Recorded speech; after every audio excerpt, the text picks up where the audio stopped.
Ang mabuting balita ng Panginoon ayon kay San Juan. Kinagabihan ng linggo ding iyon, ang mga alagad ay nagkakatipon, nakapanid ang mga pinto ng bahay na kanilang pinagtitipunan dahil sa takot nila sa mga Hudyo. Dumating si Jesus at tumayo sa gitna nila. "Sumainyo ang kapayapaan," sabi niya.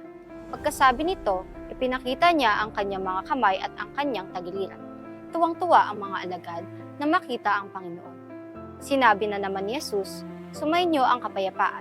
Kung paanong sinugo ako ng Ama, gayon din naman sinusugo ko kayo." Pagkatapos, sila'y hinahangaan niya at sinabi, "Tanggapin ninyo ang Espiritu Santo. Ang patawarin ninyo sa kanilang mga kasalanan ay pinatawad na nga. Ang hindi ninyo patawarin ay hindi nga pinatawad."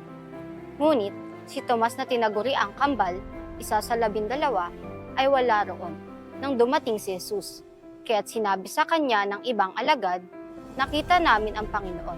Sumagot si Tomas, "Hindi ako maniniwala hanggat di ko nakikita ang butas ng mga pako sa kanyang mga kamay, at naisusuot dito ang aking daliri, at hanggat hindi ko na ipapasok ang aking kamay sa kanyang tagiliran."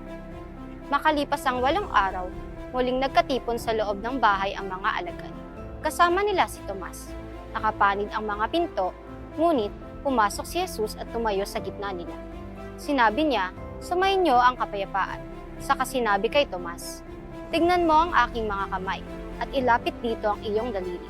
Ipasok mo ang iyong kamay sa aking tagiliran. Huwag ka nang mag-alinlangan. Maniwala ka na." Sumagot si Tomas, "Panginoon ko at Diyos ko." Sinabi sa kanya ni Jesus, "Naniniwala ka na ba sapagkat nakita mo ako? Mapapalad ang mga naniniwala kahit hindi nila ako nakita." Marami pang kababalaghang ginawa si Jesus na nasaksihan ng mga alagad, ngunit hindi natatala sa aklat na ito.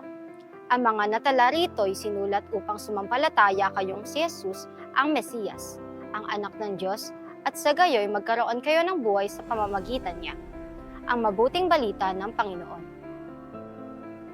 Sa ebanghelyong ito, ipinakita ni Jesus ang kanyang sarili sa mga alagad matapos ang kanyang muling pagkabuhay. Dala ang mensahe ng kapayapaan, pananampalataya at misyon. Sa kabila ng takot at pag-aalinlangan, binigyan niya sila ng Espiritu Santo at kapangyarihang magpatawad. Ang tagpo kay Tomas ay isang paalala sa atin na manalig kahit hindi natin nakikita.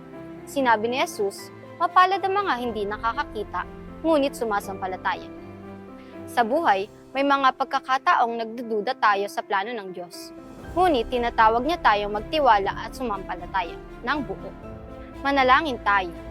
Panginoon, salamat sa iyong muling pagkabuhay na nagdala ng kapayapaan at pag-asa. Tulungan mo kaming magtiwala sa iyo, kahit sa mga sandali hindi namin nauunawaan ang iyong plano. Naway maging daluyan kami ng iyong pagmamahal, kapatawaran at kapayapaan sa aming pamilya at kapwa. Amen.